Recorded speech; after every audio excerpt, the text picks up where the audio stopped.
convierten en enanos emocionales. ¿Por qué? Te voy a explicar. Porque mientras yo hago lo espiritual, yo soy espiritual. Pero si yo no logro identificar el alma que brega con los conflictos del pasado, que brega con los sentimientos, con el afecto, con la voluntad, y yo no logro identificar esa área de mi ser tripartito, eventualmente, ¿qué va a pasar? El alma va a tomar el control de mi carne. Entonces la carne y el alma aíslan al espíritu y el espíritu se aísla. ¿Tú sabes por qué? El espíritu no nos obliga a hacer nada.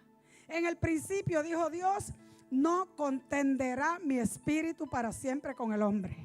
Quiere decir que el espíritu me redarguye, el espíritu me indica las cosas que hago mal hechas, me habla, pero si yo persisto en que mi alma tenga el control, el espíritu se va a aislar porque no va a pelear conmigo, ni me va a obligar. Yo tengo que hacerlo. ¿Por qué? Porque la voluntad está en el alma. ¿Ve? La voluntad, y como Dios me dio una libre voluntad, Dios no se va a meter a gobernar mi libre voluntad, a empujarme para que yo con mi alma me meta. No, Dios me deja que yo lo haga.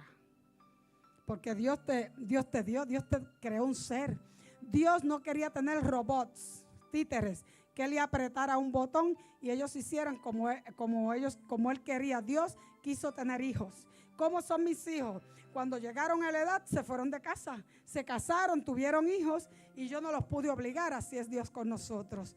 Pero qué importante es saber que la obra redentora de Jesús ofrece esa redención integral y total en el espíritu, en el alma y el cuerpo. Mire cuál fue el orden de Dios.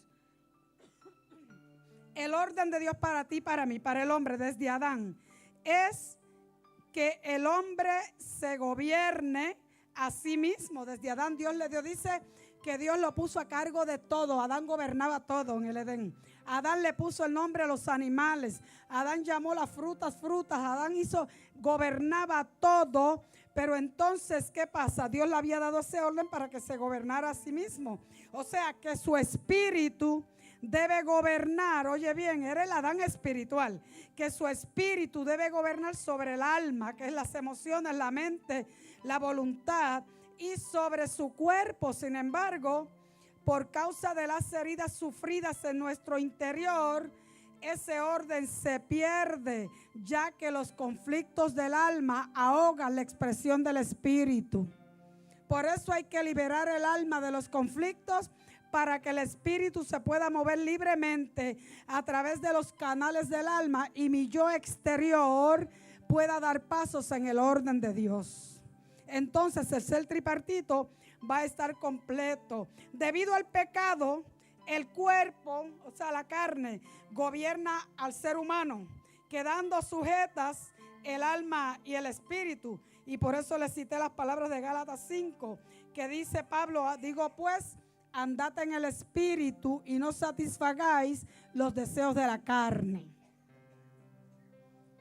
Los deseos de la carne. Porque el deseo de la carne es contra el espíritu y el espíritu contra la carne. Y estos dos se interponen entre sí para que no hagáis lo que queréis. Porque la carne es alimentada por el alma.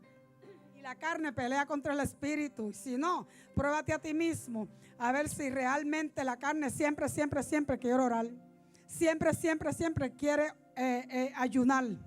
Siempre quiere leer. No, eso tú lo haces porque tú eres un hombre, una mujer espiritual y obligas a la carne a leer.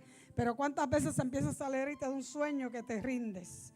¿Verdad? La carne lucha contra el espíritu. Debido a las heridas del alma, oye bien, el alma gobierna al hombre y su carne.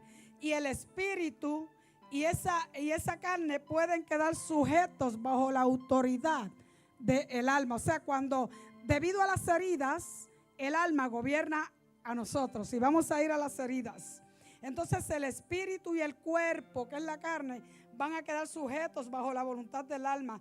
Dios nos muestra en su palabra que el individuo puede caminar sano en su interior, logrando a través de esta sanidad la madurez interna completa. que no tenga que llegar el marido y la mujer a la casa pensando en que va a haber una discordia, que no tenga que haber familias disfuncionales. Mañana, el domingo, voy a estar ministrando sobre la sanidad de la familia, el orden funcional de la familia, allá ¿dónde es? En Burgos. El espíritu gobernando sobre el alma y el cuerpo es el orden. No es el cuerpo y el alma tomando el control y el espíritu aislado. ¿En qué consiste entonces la sanidad del alma, la sanidad interior? Mire, la sanidad interior está relacionada con el individuo y su pasado. Ahora bien, la sanidad del alma está relacionada con el individuo y su pasado. En la vida emocional no hay espacio ni tiempo. Lo que te afectó en el pasado, que es en la niñez, en la adolescencia o aún en la vida adulta, tiene vigencia en el presente. Se lo voy a explicar para hacerlo más corto. O sea, nosotros somos el producto de nuestro pasado. Por eso en Cristo las cosas viejas pasaron y todas son hechas nuevas, pero tenemos que bregar con el área emocional, que es donde están todas las emociones almacenadas. Y si mi espíritu se goza, pero mi alma está controlando mis emociones, va a haber conflictos. Y entonces, ¿qué pasa? Aquel niño, todo niño que nace de un vientre, ¿verdad? Todo niño que nace de un vientre, nace de 9 meses. Algunos son 8 mesinos, 7 mesinos, pero todos nacen de ahí. ¿Quién es el modelaje por excelencia de ese niño que nace? La casa, mamá, papá, los familiares, los que estaban ahí cuando nació. ¿Cuál es el modelaje? Todo lo que esa familia hace, esa mamá, ese papá, son el modelaje para ese niño. O sea, mamá y papá son los que van a educar. Por eso en el argot de acá dice que los nenes son de mamá y las nenas son de papá. Porque fíjese, psicológicamente, cuando ese niño llega grande, se va a relacionar con una mujer, aunque ahora las cosas han cambiado por ahí. Y cuando esa niña... Y cuando esa niña llega grande se va a relacionar con un hombre, no con una mujer, ¿verdad? Entonces se supone que la figura materno-filial sea modelaje ¿para quién? ¿Para quién? En afecto, para los dos, pero más para el niño. Me refiero a que hay niños que se levantan sin el afecto, sin el cariño de mamá, y hay niñas que se levantan sin el cariño de papá. Mire, yo tuve un caso en consejería que el papá fue donde mí, porque, o sea, la niña va donde mí de 15 años, porque odiaba a su papá. La mamá me la lleva. Mi hija odia a su papá y la mamá me dice, yo tengo miedo, no sé si él le ha hecho algo a su hija y ella no me lo quiere decir. Yo quiero traerla para que usted le pregunte. Cuando viene la niña y empiezo a hablar, le empiezo a preguntar a la niña, ¿qué te pasa? ¿Cómo estás? ¿Cómo están las relaciones tuyas en tu casa? ¿Con quién estás viviendo? Pues vivo con mi mamá y con mi papá. ¿Y cómo están ustedes? ¿Cómo están ellos contigo? Yo odio a mi papá, fue lo primero que me dijo. Yo le dije, ¿y por qué odias a papá? Porque en la escuela todos los papás van a la escuela. Todos los papás abrazan a sus hijas. Todos los papás besan a sus hijas. Mi papá nunca me ha abrazado ni me ha besado. Me dice, desde que yo me recuerde de mi vida, nunca he recibido de mi papá un beso ni un abrazo. Entonces, seguí bregando con la niña, pero cuando entonces traigo a su papá, ¿sabe lo que me dice papá? Lo que pasa, pastora, es que yo no me he atrevido nunca, y eso nadie puede dar lo que no tiene. Lo que te dan, eso es lo que tú vas a dar. Yo no me atreví nunca a besar y abrazar a mi niña porque yo tenía miedo que fueran a pensar que yo la estoy maltratando sexualmente. Ustedes ven la disparidad que hay, la disfunción que hay a nivel mental, la gente. Pues mire, tuve que hacer una clase de terapia allí a nivel familiar para que ese papá entendiera lo que es el amor, lo que es ese afecto significativo que tiene que recibir esa niña. Toda niña Papá tiene que darle a su niña besos, abrazos, afecto, limpio, sano, significativo, porque eso no quiere decir que le va a hacer daño a su hija. Algunos se pasan de límite, pero ya eso es otra cosa. La mamá tiene que darle a ese niño afecto. ¿Por qué? Porque cuando ese niño llegue a grande se va a relacionar con una mujer y mamá era el modelaje. Mamá, mire, yo tengo casos en consejería de un matrimonio que uno o el otro son secos. Busque el origen. Una mamá que nunca besó y abrazó a su hijo. Papás que le dan cosas, pero no se dan ellos. Mamá que le dan comida, ropa, zapatos, pero no se dan ellos. No dan ese afecto significativo. Esos primeros 4 o 5 años de formación de carácter y yo no sé qué pasa aquí. ¿A qué gira el puesto? Ahorita yo no estaba sudando así, pastor. Pastor, ¿tú prendiste el gírel? Ok. Mire, esos primeros 4 o 5 años de esa relación, de esa formación de carácter y personalidad del niño, no se lo da la escuela, porque a esa edad los niños no están en la escuela. Se la da el hogar. Y en el hogar, ¿quién se la da? Mamá y papá. ¿Por qué? Porque el niño que no tiene amor significativo, no tiene afecto genuino, sanador, desde que se nace y se va criando, ese niño se va a criar con el área de rechazo pronunciada en su vida, se va a sentir rechazado, porque rechazo es cuando se da amor y no hay quien lo reciba, y cuando se necesita y no hay quien lo dé. Y si mamá y papá no le daban más que cocotazos al muchacho y abiertas de boca y regaños y cuanta cosita el nene hacía lo regañaban, ese niño no tiene afecto, se siente o culpable o rechazado. Como quiera se siente rechazado, pero va a pensar, me rechazan porque yo tengo culpa. Entonces, ¿qué va a pasar? Ese rechazo va a crecer con ese niño, se le convierte en una baja autoestima en el proceso y todos los logros de tu vida van a depender de tu autoestima. Puede ser el estudiante de la universidad más brillante allá, pero puede que entonces en el trabajo no funciones, en las relaciones interpersonales no funciones, te casas y no funcionas como padre, como esposo, como lo que sea. ¿Por qué? Porque esos primeros años de formación tienen que ver mucho en el alma. Ahí no es el espíritu el que está funcionando, es el alma, que es el asiento de las emociones, de los sentimientos, de la voluntad. Y mire, una herida en el alma en esos años formativos va a llevar 7 pasos negativos. Una herida en el alma, lo primero que va a producir es dolor. O sea, te duele lo que te hicieron. ¿Sabes qué? ¿Quién no ha sido? Lo voy a preguntar, mira lo que me vas a contestar. ¿Quién no ha sido herido aquí nunca? Ok.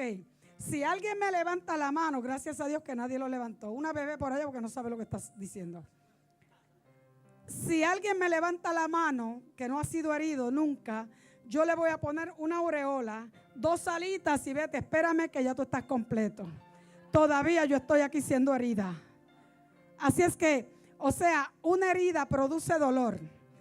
Lo segundo que produce es resentimiento. Tú te resientes, ya no quieres volver donde esa persona, no quieres tratar porque tienes miedo, te sentiste rechazado, tienes miedo que esa persona vuelva a rechazarte, vuelva a dañarte. Lo tercero que produce esa herida es coraje. Primero dolor, luego resentimiento, luego tercero coraje. Lo cuarto que produce es rencor. Ya el rencor es más profundo que el coraje. Lo cuarto que produce son raíces, lo quinto, raíces de amargura. Y dice Pablo, dice Hebreos, mirad bien que no dejéis de alcanzar la gracia del Señor, que brotando una raíz de amargura, mira cómo dice, os estorbe y por ella muchos sean contaminados. Wow, pastora, ahí está el alma y está el orden psicológico del alma. Que brotando una raíz de amargura os estorbe y por ellas muchos se... ¿Qué es una raíz? Algo que está enterrado y que va a germinar, ¿ve? Va a producir. Entonces lo que Pablo dice es: ten cuidado que no vayas a dejar de alcanzar la gracia de Dios por aquellas cosas que traes que ya tienen raíces y que van a producir. Esas raíces se convierten en amargura y le vayas a cobrar al que nada te debe una deuda de amor. Wow. O sea, el rechazo. Entonces, mire, voy a terminar con los últimos 2 puntos. El punto número 6 es odio y el número 7 es rebelión. 7 puntos negativos. Cuando llega esa herida a rebelión, ya la persona está rebelada contra el cielo y contra la tierra. Yo tuve un caso de un muchacho en consejería que cogió codependencia. Nosotros los consejeros le damos de alta a la gente en la tercera cita. Cuanto más cuarta cita, pero le damos de alta de alta dicen aquí. Le damos de alta, o sea, lo despachamos en la cuarta cita. ¿Por qué? Porque a veces las personas, la herida es tan profunda que no logran identificar y quieren o no quieren identificar y quieren coger codependencia del consejero. Y entonces este muchacho fue un niño muy maltratado desde el vientre de la mamá. Desde el vientre de la mamá, el esposo maltrataba a su mamá, a la esposa. Y cuando el niño nació, siguió percibiendo. Y entonces, ¿qué pasa? Que a los 2 años, aquel niño ya era un niño de una mente muy abierta, pero entonces con mucho coraje. Y un día vio que el papá le dio un empujón a la mamá, la tiró contra la mesa y el niño se fue corriendo llorando al cuarto, cogió las llaves del vehículo del papá, que es lo que pudo hacer, ¿ves? Y las botó. Las botó. Y aquel niño pensó: cuando yo sea grande, voy a matar a mi papá. Por el maltrato. Aquel hombre se fue de la casa, aquel niño se quedó con aquello, pasaron los años, el niño estudió, se quedó solo con su mamá. Entonces el niño tenía coraje con los dos. ¿Por qué? Papá porque era malo según el niño y mamá porque se dejaba maltratar de papá. ¿Ve? Y entonces papá se va, el niño crece con su mamá, pero con mucho coraje, estudia y se hace inteligente estudiando, llega a la universidad y en ese tiempo entonces la mamá lo lleva al centro de consejería y empiezo a luchar con este muchacho y mire, las raíces de amargura que llegan a odio y rebelión son muy difíciles de bregar. ¿Tú sabes por qué? Porque la persona tiene que estar consciente de que tiene que bregarlo a nivel profundo, porque Satanás logra ventaja en toda alma que ha sido herida y que la persona no puede identificar y bregar. Entonces, bendito, trátenmelo bien. Denle comida, ya trábete que le den comida. Entonces, ¿qué pasa? Que ese muchacho no podía. ¿Y sabe lo que pasó? Que ya Satanás había bregado con el alma que se había. Entonces Satanás lo que hace es que manda porque Satanás no brega con el espíritu, les dije, pero brega con el alma y el cuerpo. Y si Satanás encuentra una puerta abierta a nivel emocional por donde meterse, él sabe cómo hacer su trabajo destructor para dañar cualquier vida y traer dolor a la familia. Y entonces trató Satanás de coger esa raíz que viene desde niño y alimentarla como raíz de maldición, y puso en ese muchacho un odio hacia su papá y hacia su mamá que él no podía bregar. Y aunque lo identificaba, no podía. Ya Satanás había bregado con su cerebro. Y entonces, en este buen día, la pastora Elizabeth va a la iglesia que yo pastoreo a llevar un seminario de autoestima. Yo le dije, ven y tráeme un seminario, y ella lo llevó. Y cuando entonces el muchacho está allí ese día, cuando al final ella va a ministrar y manda a pasar la gente al frente, el muchacho se le manifestó el demonio. Nosotros no le ministramos liberación a una crisis emocional, pero no le damos consejería a un demonio. El muchacho ya había que ministrarle liberación, porque ya la herida era tan profunda que Satanás había logrado alimentarla. Entonces ese día se le manifestó el demonio. Y cuando yo fui para donde el muchacho, le digo a Elizabeth, mi jefa, ese es el caso. Yo vengo y Satanás, él habla Satanás lo usa y habla y me dice, me mira con los ojos prendidos en candela. Me dice, te odio, y te odio, y te odio, porque tú me haces mucho daño. Y yo le dije, enmudece y suéltalo. Hoy quedas identificado y hoy te vas. Al demonio no hay que gritarle. ¿Por qué le vamos a gritar? El Señor usaba la autoridad, no el grito. Porque el poder que tú tienes y la unción que tú tienes. Yo vi un evangelista que cuando vino el demonio que brincó desde la puerta hasta el altar, se puso en 4 pies y empezó a mirarlo. El evangelista solo se quedó mirándolo. Fue tan potente la mirada de aquella unción de aquel hombre que ese demonio lo revolvió, empezó a gritar y se lo tuvieron que llevar a la oficina a administrarle liberación. Se quedó sano. Ese muchacho le pasó lo mismo. Entonces ahí vino la pastora Elizabeth a ayudarme a ministrarle y dice, a las 2 las odio porque me hacen mucho daño. Y me miró a mí y me dijo, quise matarte en aquel accidente. Yo había tenido un accidente que él ni sabía que yo había tenido ese accidente, porque hacía muchos años y él no estaba. Y yo tengo 74 puntos aquí de un accidente que se me fue todo esto para atrás. Estoy sana porque el Señor me quiere sana y estoy bien. Pero aquel día el demonio, ahí fue que yo supe que aquel accidente fue un plan satánico. Yo estaba abriendo la obra de mi pueblo, la que pastoreé 21 años, abriendo esa obra. Y salí en la guagua mía y vino un muchacho que iba a una velocidad espantosa, me impactó el vehículo mío y entonces mi vehículo dio vueltas y chocó contra una pared y ahí yo tuve la fractura. Entonces él dice, te quise matar en aquel accidente que tuviste y no pude, pero te voy a matar. Todavía estoy aquí, eso hace muchos años. Gloria a Dios. Entonces la pastora le dijo, mentiroso, te callas y te vas ahora. Y yo le dije, yo no te pertenezco, te callas y no hables y te vas. Entonces el muchacho empezó a revolcarse como una culebra y ahí le ministramos, le dimos orden del espíritu y se fue.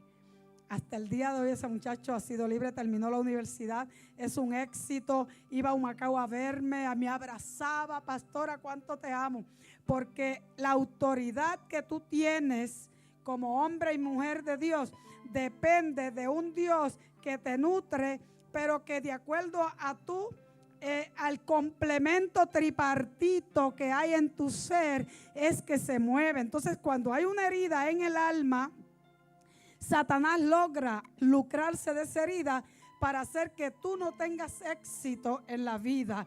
Por eso es que el Señor, mire las heridas, mire los efectos que tienen las experiencias dolorosas y traumáticas en nuestra vida. Somos el producto de todas las experiencias de nuestra vida. Nuestras experiencias pasadas determinan nuestras relaciones a las situaciones presentes. Oye esto, si hubo herida en el pasado, estas distorsionan lo que percibimos en el presente. O sea, que en el presente tú vas a estar viendo cosas que no son, pero es lo que tú estás proyectando porque tú lo tienes guardado de tu pasado. En la medida en que reaccionamos a un simple problema de manera muy violenta o de manera muy depresiva, etcétera, podemos sacar la conclusión de que no respondemos normalmente a las situaciones actuales porque hay heridas en nuestra vida. ¿Me entendieron? Oh, qué tremendo. De la misma manera que nosotros reaccionamos, de esa manera nos dice la situación, cómo estamos sanos, cómo vienen las heridas a nuestra vida. Mire, ante las experiencias traumáticas, algunas personas preguntan, ¿por qué me tuvo que pasar esto a mí? Eso lo hace muchísima gente. O inconscientemente culpan a Dios, otros lo hacen. Es importante darse cuenta de que nuestro Dios es un Dios de amor y de justicia y en Él no hay injusticia. ¿Cuáles son las fuentes más comunes de rechazo y de la herida? Las necesidades emocionales básicas en el hombre se satisfacen por medio del amor y la comunicación. Por eso les expliqué ahorita que en la casa que no hay ni comunicación, hay hogares, ¿verdad? Que quizás en Puerto Rico, acá no, que la gente lo que hace es pelear todo el tiempo. que allá los padres y los hijos pelean y los hijos le faltan el respeto a los padres y los padres entre ellos, porque ese es el patrón que se ha adaptado en esa casa. Entonces, ¿qué pasa?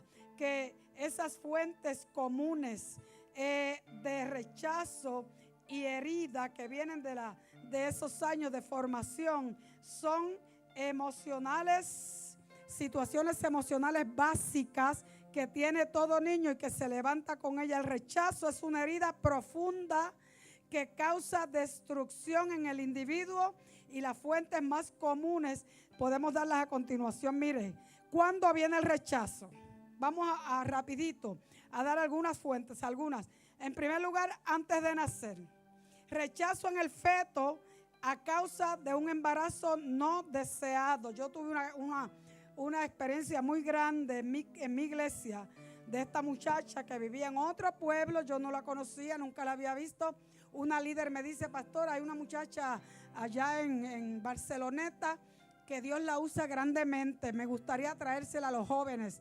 Yo le dije: bueno, yo no invito a la iglesia a nadie que yo no conozco ni he escuchado predicar, pero si tú te responsabilizas como líder, yo la traigo. Me dijo: pues está bien, yo soy responsable porque yo sé que Dios la usa. De verdad, hermano, que la noche que entró la joven, un viernes de jóvenes, a juzgar por cómo yo la vi, traía su guitarra porque tocaba guitarra, piano, bajo, percusión, de todo.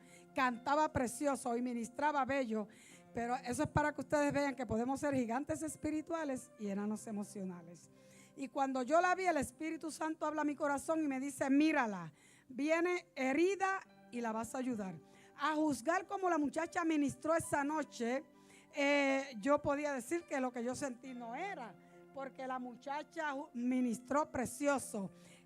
Los dones son capacidades sobrenaturales que Dios nos da para edificar la iglesia. Los frutos, que es otra cosa, son los que reflejan el carácter de Cristo en mi vida. Yo puedo estar herida y tener dones, pero los frutos revelan la herida que yo tengo en momentos dados. ¿Y sabes qué? La muchacha aquel día, al otro día cuando va a regresar, va a mi oficina y me dice: pastora, quiero hablar con usted, pero me tengo que ir. Yo le dije: bueno, si algún día quieres venir, nosotros atendíamos casos de toda la isla. Pero ¿qué pasa? Que se fue contenta y por lo que el Señor le había hecho a nivel espiritual. Pero yo me quedé pensando y dije: Señor, sé que está herida, tú lo harás. A los 8 meses la muchacha decidió moverse a vivir a mi pueblo, a Humacao. Entonces se va con la hermana que la llevó a ministrar porque eran grandes amigas. Se va, y cuando llegó a la iglesia la muchacha, allí fue la oportunidad que Dios me dio. Allí se cumplió todo lo que Dios me había dicho. Se metió a mi oficina y me empieza a hablar. ¿Sabes qué? Aquella muchacha, cuando su mamá estaba embarazada de ella, como era un embarazo no deseado, cuando la mamá salió embarazada, la quiso abortar con remedios caseros, con esto, y no la pudo abortar. Cuando la niña tenía 7 meses, la mamá se fue al patio de la casa, una mujer desquiciada, no cristiana, y se agarró el vientre y le dijo: diablo, te entrego esta criatura, es tuya, cógela que yo no la quiero. La niña nació a los 8 meses, nació ciega y sorda del lado derecho, y dice ella en su testimonio: herida y con deseos de vengarse. Nació así, porque desde los 3 o 4 meses de estar la criatura en el vientre, comienza a sentir rechazo o aceptación. No es que ve ni oye, es que la computadora por excelencia que Dios insertó en todo ser humano comienza a captar. Y ese fue el caso de Evelyn. Entonces, ¿qué pasa?